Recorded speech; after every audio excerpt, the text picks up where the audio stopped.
नमस्कार दोस्तों। आज हम बात करेंगे होम लोन के बेनिफिट। मैंने देखा है काफ़ी लोग लोन लेना नहीं चाहते, जो लेना चाहते हैं वो उसको जल्दी चुकाना चाहते हैं, एक एज अ बोझ की तरह मानते हैं। और हम देखेंगे जो प्रीवियस हमारी जो जनरेशन है उसमें तो लोन को लेना एक मतलब बहुत ही ड्रॉबैक माना जाता है। बट आज मैं आपको एक्सप्लेन करूंगा, ऐसे 4 पॉइंट पे हम ऐसे बात करेंगे जिसमें मैं आपको एक्सप्लेन करूंगा कि होम लोन लेना क्यों अच्छा है, होम लोन से आप बेनिफिट क्या ले सकते हैं इनमें से। ये मैं अपनी कंसल्टेशन से मैं चीज़ें लेके आया हूँ जो मैं नॉर्मली अपने क्लाइंट्स को समझाता हूँ, करता हूँ। तो सब स्टार्ट करते हैं। सबसे पहला मैं बता दूँ आपको, जैसे कि कभी भी जल्दी मत कीजिए लोन को चुकाने के लिए। अब क्यों ना करें, मैं ये नहीं कह रहा कि आप पूरा का पूरा लोन पेंडिंग रखो। लेट्स से की एग्जांपल से हम बात करेंगे कि 50 लाख रुपए का आपका लोन चल रहा है और उसकी 40 हजार रुपए की आपकी ईएमआई जा रही है। अगर आपके पास कहीं से कुछ पैसा आता है, मतलब 20-30 लाख रुपए, तो उसे उसमें डालें ना। उसे हाँ आप कम कर सकते हैं, धीरे धीरे धीरे घटा सकते हैं। और मान लो कि आपने उसे 5-10 लाख पे लाके उसे छोड़ दिया, जिसकी ईएमआई बन रही है मुश्किल से 10 हजार रुपए, 7-8 हजार रुपए जिसकी ईएमआई बन रही है। तो उस ड्यूरेशन में जब आपका लोन चल रहा होगा, मान लो कि आपने 20 लाख रुपए भर दिए, 25 लाख रुपए भर दिए और आपका कुछ 10 लाख रुपए के आसपास का लोन बचा हुआ है, तो आपको कहीं कोई अपॉर्चुनिटी दिखाई दे रही है कि मैं कहीं और पैसा लगा सकता हूं।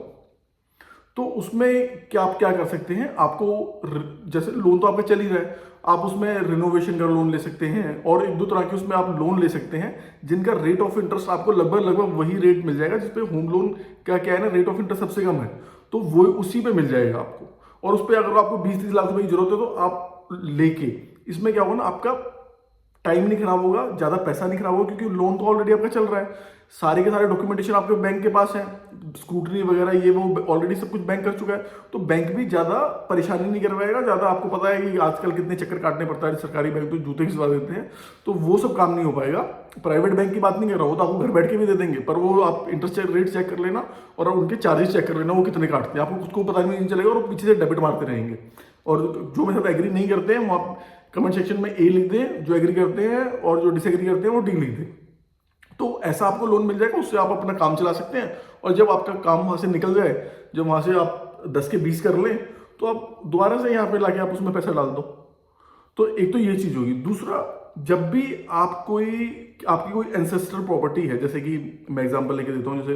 पंजाब से आधा पंजाब, जैसे मान लो कि एनआरआई है, बाहर रहता है, तो पीछे प्रॉपर्टी रह गई। या फिर हम किसी और स्टेट की भी बात ले सकते हैं, जैसे गुजरात के बहुत लोग बाहर हैं, या केरल से बहुत लोग बाहर रहते हैं, सब एनआरआई रहते हैं यूएसए, यूएई, न्यूजीलैंड में। तो उनकी जो पीछे प्रॉपर्टी रह गई है, एंसेस्ट्रल जो प्रॉपर्टी है, या फिर एंसेस्ट्रल नहीं है, मतलब कोई अर्बन प्रॉपर्टी है, खेत नहीं है, कुछ ऐसी प्रॉपर्टी है, ये है वो है, अगर उन पे लोन थोड़ा थोड़ा आपका अगर पेंडिंग है, उन पे लोन चलता जा रहा है, चलता जा रहा है, होम लोन तो एक तो सबसे पहली बात तो आपके नाम पे ही होगा। जब आपके नाम पे ही लोन होगा तो उस प्रॉपर्टी को कोई कब्जा नहीं कर सकता, कोई उस पर और कोई अदर देन दैट कोई मालिकाना हक नहीं जता पाएगा। यानी हमने कितना सुना है कि यार लोग चले गए, कुछ 6 महीने के लिए चला गया। अब ये दिल्ली में तो कितना होता है, ये किसी की दुकान दबा ली, किराएदार ने ये कर लिया वो कर लिया, पर जब अगर उस पर लोन चल रहा है तो उस पर कोई आपका टाइटल मैट का कोई क्लेम ही नहीं कर पाएगा।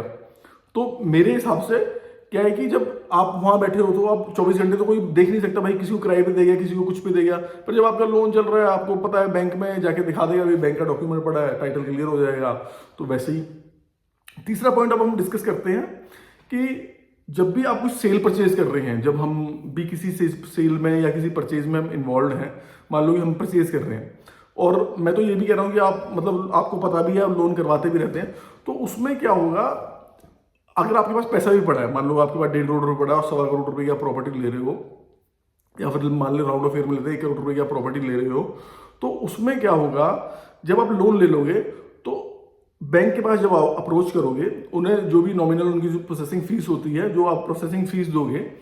तो बैंक क्या है ना, बैंक एक एक्सपर्ट की टीम होती है बैंक के पास। बैंक के पैनल पे काफ़ी वकील, काफ़ी कंसल्टेंट और ये सब होते हैं बैंक के पास। तो बैंक क्या करता है, बैंक उसकी पूरी की पूरी चेन सारा का सारा खुदवा लेता है और सब कुछ पता कर लेता है। यानी हम जो लोग प्रॉपर्टी ले रहे हैं, कोई इतनी ज़्यादा प्रॉपर्टी तो ले नहीं पाता, आम इंसान की मैं बात कर रहा हूँ, खास इंसान की मैं बात नहीं कर रहा। तो वो इतनी ज़्यादा प्रॉपर्टी ले नहीं पाता, तो उसके लीगैलिटी का, टेक्निकलिटी का, बाकी सब चीज़ों का पता नहीं होता है कि उसमें प्रॉपर डॉक्यूमेंटेशन क्या है। रजिस्ट्री हमने आपने मोटा मोटा देख ली और आपको रजिस्ट्री ठीक लग रही है, पहले 2 पेज ठीक लग रहे हैं, बाकी 4 पेज में झोल कर रखा है। बाकी या फिर मान लो कि काफ़ी पुरानी प्रॉपर्टी है, उसमें लंबी चेन चलती आ रही है और एक चेन का बीच में से नाम मिसिंग है, या फिर कोई सरनेम का ट्विस्ट हुआ है, या कोई नेम की स्पेलिंग कोई ट्विस्ट हो रखी है, तो क्या होता है, जो बैंक्स होते हैं, बैंक के जो पैनल पे जो लोग होते हैं, वकील होते हैं, कंसल्टेंट होते हैं, तो उन सबका उनको एक वहाँ पे चेक एंड बैलेंसेस का कोई प्रॉपर चेकलिस्ट होती है भाई। वो उस हिसाब से ही कि भाई ये चीज़ पूरी है, ये चीज़ पूरी है, और उनको उनका डेली का काम है, और उन लोगों को बहुत अच्छी तरह पता होता है कि क्या होने वाला है, और इस प्रॉपर्टी में क्या है, इस प्रॉपर्टी के कौन कौन से डॉक्यूमेंट देखने हैं, और उस हिसाब से अब बेशक उसमें फीस जाती है, बट ये है कि आपको सेफ्टी कितनी है कि उसमें मान लो कि अगर आप नॉमिनल 20-30 हज़ार रुपये खर्च करके अगर आपकी करोड़ों रुपए की प्रॉपर्टी अगर सेफ हो रही है, तो वाई नॉट, तो ये बिल्कुल करना चाहिए मेरे हिसाब से, बहुत अच्छी बात है। दूसरा, ये भी मैं अपनी कंसल्टेशन से ही बता रहा हूँ कि काफ़ी बार क्या होता है कि बुजुर्ग लोग आते हैं और मान लो पीछे से, चौथा पॉइंट मैं बता रहा हूँ, 3 पॉइंट मैं डिस्कस कर चुका हूँ, लास्ट पॉइंट है ये। चौथा पॉइंट ये है कि पीछे से मान लो कि कोई स्पेशली बुजुर्गों के लिए है ये,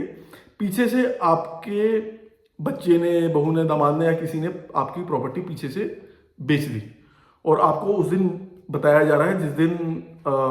अथॉरिटी में जाके आपकी वहाँ पे फोटो खींचेगी, आपको पता ही उस दिन चल रहा है। तो एक चीज़ मैं ये बताऊंगा, जो पेपर हैं, जो डॉक्यूमेंट पड़े हैं, मान लो कि आपका 2, 3, 4, 5 लाख रुपए का लोन बचा हुआ है और आप इसको चलाते जा रहे हो, चलाते जा रहे हो, तो ये मैं उस केस में बता रहा हूँ कि आपके डॉक्यूमेंट पड़े हैं, बैंक के पास पड़े हैं, आप घर में रख के भी उनका क्या करोगे, थोड़ा थोड़ा थोड़ा थोड़ा थोड़ा लोन पे करते जा रहे हो पीछे से। अब जो मैं एग्जाम्पल दे रहा था, मैं एग्जाम्पल को कंप्लीट ही कर लेता हूँ कि पीछे से किसी ने मान लो कि आपकी प्रॉपर्टी के पेपर आपको बिना बताए किसी से बात कर ली, और पेपर भी उसको हैंड ओवर कर दी, ये कर दिया, वो कर दिया, आपको पता ही नहीं चला। घर की मैं बात बता रहा हूँ, घर में कलेश हो रहा है, घर में उस पता ही उस दिन चल रहा है, बयाना भी ले लिया, पैसे भी ले लिए, सारा दिन